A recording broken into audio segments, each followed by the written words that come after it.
Isang mapagpalayang araw po sa ating lahat, mga kaibigan. Ito po ang Kawal ng Demokrasya, Kawal ni Carbonell. Nagsasabing, Bismillahirrahmanirrahim, Assalamualaikum warahmatullah wabarakatuh. Allahu Akbar. Mga kaibigan, nakatanggap po tayo ng mga impormasyon kanina hinggil po sa mga revelasyon ni Lieutenant Colonel Jovi Espinido. Sino si Lieutenant Colonel Jovi Espinido? Ito po ay karango po ni Colonel Bato de la Rosa noong araw at ito ang kanyang #1 killer. Ito yung may dibdib. Si de la Rosa, kalbo lamang po yan pero duwag yan, pareho ng kanyang amo. Ganun pa man, itong si Espinido na napakatapang, mga kaibigan, nilabanan niya si Mayor Espinosa sa loob ng bilangguan habang ito po ay natutulog. Dumating po ang pulis tokhang ni Duterte sa pangunguna ni Colonel Jovi Espinido. Saan po nangyari yan? Sa Leyte po, Tacloban. Hindi actually Tacloban City, yung banda rin po sa may Palo. Municipality of Palo. Dumating po ito sila Colonel Espinido, pinalabas sa mga pulis, pinaharap sa pader sa likuran ng kulungan, pinasok ang kulungan, mga kaibigan, at nakarinig ang mga pulis na maraming putok at sinabing patay na yung isang preso ng pangalan Mayor Espinosa. Si Mayor Espinosa, mga kaibigan, ay galing sa kulungan dito po sa Krame. Matatandaan natin na sumuko po yan at tumira doon po sa garahe ni General Bato de la Rosa sa Camp Krame.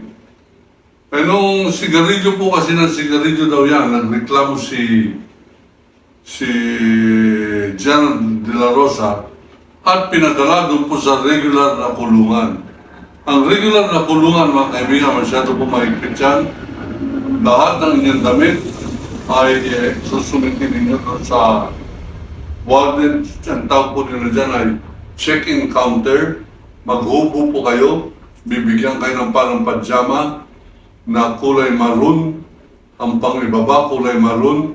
Pantaas kulay hindi maroon, orange. Ang pantaas kulay orange din. At sa mga tuwid, wala po pati sintron. Yan po ay yung binibigkis lamang na laso sa ilalim po ng kanilang pajama.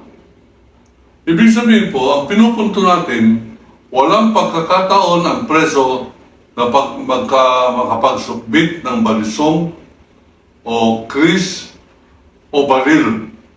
Ngunit pinapalabas ni Colonel Espinido ng matapang na pulis na pagpasok nila sa kulungan, abay nakaabang na po mga baril ni Mayor Espinosa at bago po makaputok sila Mayor Espinosa, patay po nakahandusay na sila lahat sa kanilang kulungan.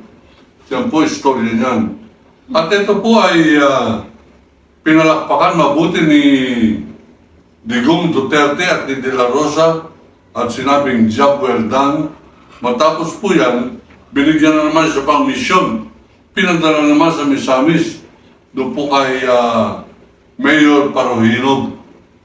Pinasok nila ang bahay at compound ni Mayor Parahinog. Pinagpapatay ang mga security agency and security agents, security guards, at inaresto ang mga kasambahay. Kasama po yung anak ni Parahinog na babaeng vice mayor. Maganda po ito. Abay, dinala po nila sa Maynila. Kinongratulate na naman na mabuti ni Bato de la Rosa, General de la Rosa at ni Duterte ang job well done. Napakatapang daw po at maasahan. At sinabi niya pa na ikaw ipapadala ko sa Cebu at meron ka na namang makakainkwentro doon. Hindi ko na po nalaman kung ano po nangyari sa Cebu. Huli ko nabalitaan si Espinido last week. Kumakanta na po siya. Sinasabi niyang maraming pinapapatay sa kanya, si Duterte at si Bato de la Rosa. Ang dahilan, sabi sa akin ng isang pulis na alalay ni Espinido, at siyempre bilang veteranong journalist, legitimate journalist, meron po kaming canon of ethics na wag mong ibubulgar ang iyong secret informant. E nasa canon of ethics ng journalism po yan. Sa lahat po ng press card ng National Press Club, nasa likod po yung code of ethics na yan. Kaya yung po nagsabi sa atin, hindi ko po ibubulgar ang inyong pangalan. Pag tinorture ako, ang ibubulgar ko ay si Espinido. At itong demonyong si De La Rosa at ang kanyang among mas demonyo pa na si Digong Duterte. So sabi niya sa akin, na-estapa raw ni De La Rosa itong si Espinido. Wala po tayong pakialam kung sinong nagsasabi ng totoo dyan at kung magkano. Hindi po ako nagiging komentarista dahil po sa pagnanais natin makatulong sa kwentahan ng lagayan dyan po sa kapulisan. Sinasabi ko po ito kasi bilang polisiya o policy ng Duterte administration ay pumatay ka na pumatay at ikaw ay mababayaran. Yan po ang kinumpisal ni Arturo Las Cañas at sinama ko po yan sa akin pong libro. Yung kanyang opisyal na affidavit na siya'y binayaran ng 3 milyon para patayin ang isang broadcaster na si John Pala. Nung natapos po yung pagpatay kay John Pala, isang broadcaster po, abay hindi po 3 milyon lamang pinay sa kanya. Yung kanyang girlfriend ay nagpabuya pa ng 1 milyon, 4 na milyon. Kaya po, ang tagal bago po kumanta itong si Arturo Las Cañas. Kaya lamang po siya kumanta, ang sabi niya, mamamatay na raw siya, ayaw niyang dalhin sa kamatayan niya ang mga inutos sa kanya, ginawa niya naman, na pati 4 na batang taon ay kanilang pinatay. Mga kaibigan, bakit po natin inuungkat to? Sapagkat buhay ng Pilipino po yan. Sapagkat ang pumapatay ay taong gobyerno at ang taong gobyerno na yan na nagpapapatay ay ginawa pang senador. Pinakusa po natin si Senator Bato de la Rosa na may pong malaking kagagawan itong Oplan Tokhang, Oplan Double Barrel upang pumatay ng maraming Pilipino. Ngayon, sapagkat ako po ay patas na tao, bibigyan po natin ng pagkakataon itong si General Bato de la Rosa ipagtanggol niya ang kanyang sarili. I am calling you a cold-blooded killer, you idiot. Ayan, nagtawag ka pa ng idiot. Pero bibigyan kita ng pagkakataon na sumagot. Sumagot ka. Paano? Magdebate tayo, public, Plaza Miranda. I am hurling this debate challenge against Senator Bato de la Rosa on the proposition. Huwag na pong proposition, collegiate yun eh. Patalinuhan yun eh. Ito po ay pagsasabi na ng totoo na ang Oplan Tokhang ay legal at ang Oplan Double Barrel ay isang malaking success o tagumpay. Yan ang ating pagdidebatahan, kalbo. Pagdidebat po tayo, bibigyan ko kayo ng pagkakataon. Pagkat dito, one-sided. Tayo po ay komentarista.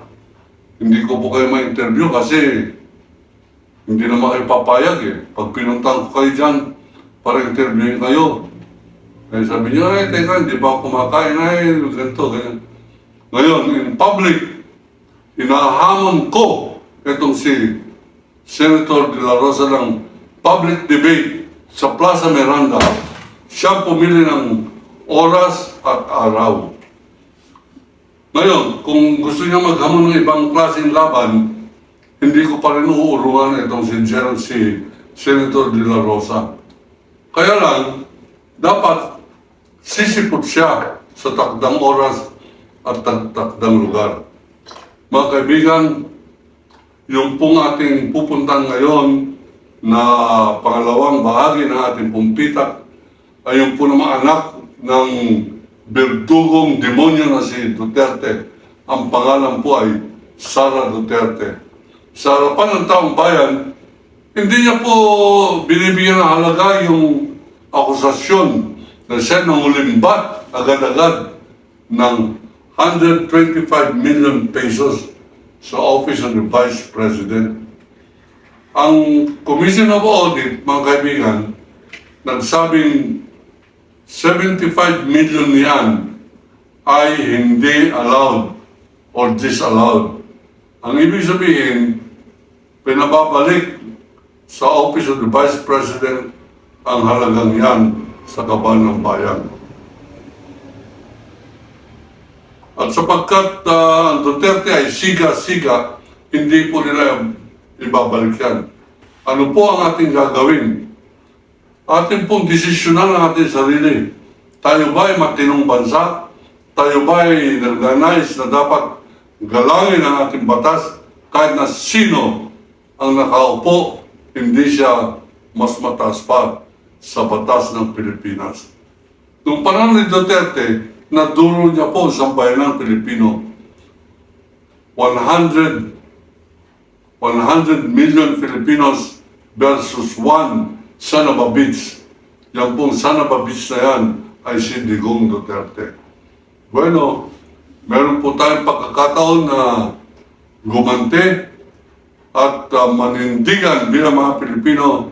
Hindi lahat ng Pilipino ay uto-uto, hindi lahat ng Pilipino ay duwag, hindi lahat ng Pilipino ay pabaya, hindi lahat ng Pilipino ay nagsasawalang bahala na tampalasanin ng mga Duterte ang ating Kongreso, tampalasanin ang ating batas, at tayo po ay maninindigan, let us impeach Sara Duterte.